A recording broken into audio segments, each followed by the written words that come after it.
waxaan doonayaa in aan la wadaago shacwinaha Soomaaliyeed waxaad ka wada warqabteen in dacwadii badda ee u dhaxaysay dowladda federaalka Soomaaliya iyo dalka Kenya oo hadda lix jirsatay ay mar walba dowladdu diyaar u ahayd heegan oo ahayd waqti badan iyo juhdi madaxweynaha ra'iisul wasaaraha iyo dhammaan xukuumaddu ku bixiyeen sidii ay u meel mari lahayd oo ay u dhaqaaqi lahayd waxaan rabaa inaan idin la wadaago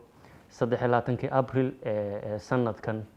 dowladda Kenya waxay geysay dacwad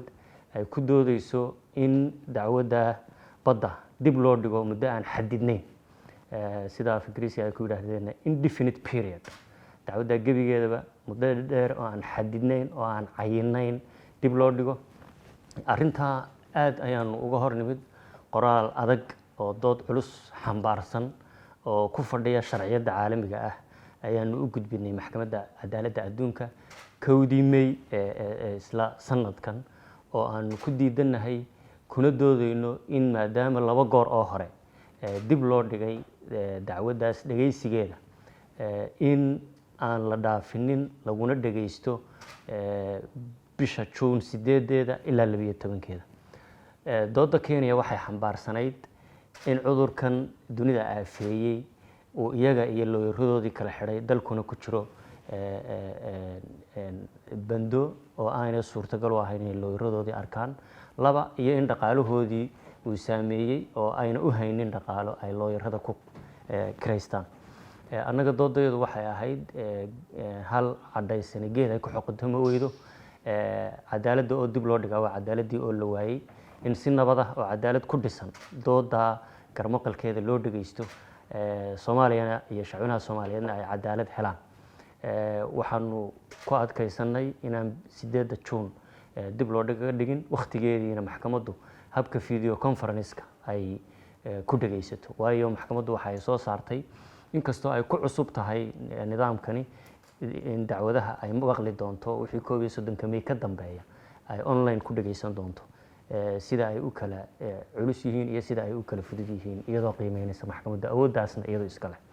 Kenya mar labaad iyadoo aan cidnaba aynan weydiisan ayay 2 May ka soo 4 May sanadkan ka soo jawaabtay doodii adkeyd ee Soomaaliya oo aan ku diidanayn dib u dhigka dacwaddaas Soomaaliya waxay mar labaad fursad u heshay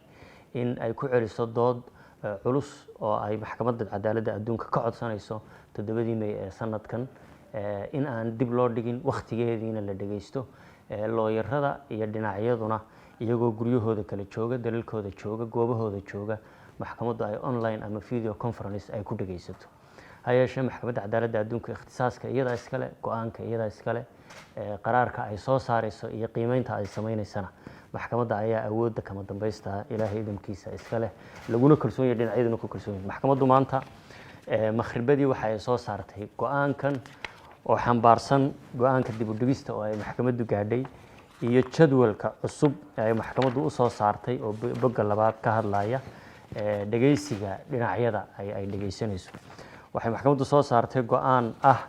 in ilaa 15 March sanadka 2021 dhageysiga dacwadda u dhaxeeya dowladda Soomaaliya iyo dowladda Kenya dib loo dhigay lana dhageysan doono 15 March 2021 17 March iyo 18 March iyo 19 March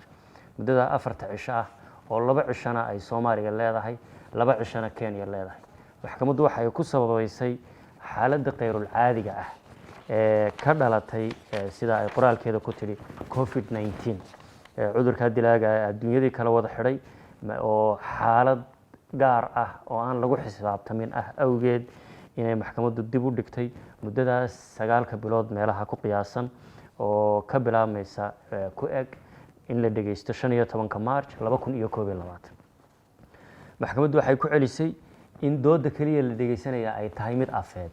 oo aan la aqbali doonin dokumentiyo iyo qoraallo cusub oo aan awal la soo gudbinin mar kale oo hadda maxkamadda dib loogu gudbiyo waayo dooda qoraalka horaa dhinacyada looga dhageystay horay u dhamaatay wixii ka dambeeyana waa go'aanka kama dambaysta ah ee maxkamadda cadaaladda adduunka inay soo saarto garsoorayaashu ka fadhiistaan dhinacyaduna ay helaan oo Soomaaliya ay hesho cadaaladii muddada dheer ay u soo halgamaysay ay u safraysay ka dhursugaysa inay ka hesho maxkamadda cadaaladda adduunka. waa mahadsantihiin. wasalaamu calaykum waraxmatullaahi wabarakaatu.